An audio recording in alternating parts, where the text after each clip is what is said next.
দণ্ডপথ আসিতে কোনো অসুবিধা পায় পায় মোর বেটি সব পায়। আচরিত হইলুম, এই প্রথমবার চেংড়ার পক্ষ মুখ প্রশ্ন না করি। যাই হোক, মোক বাইরাত পাঠা হল চেংড়ার সাথত কথা কবার। প্রতিবারের মতো এইবারও রেডি হলুম নানান অদৌকারী প্রশ্ন উত্তর দিবার। আর কষ্ট করে দরকার নাই, মোর বউ মোর সাথত খুশি হয়ে হাঁটবে।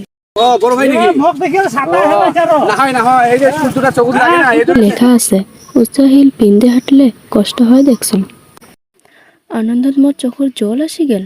এত চেংড়া মুখ দেখি যাচ্ছে, কিন্তু কাউ মোর কষ্ট দেখি পায় নাই।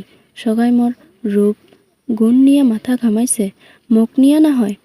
সবাই মোর কালা রংটা খেয়াল করেছিল, কিন্তু চোখের কাজলটা আর কাউ খেয়াল করে নাই। আর এই মানসিটা মোক ওই নজরে দেখছে, যেই নজরে মুই নিজেকে দেখাবার যাম। তোমার চোখত কাজল দিছিলেন, মোর জন্য তোমাক সঠিক মনে হল।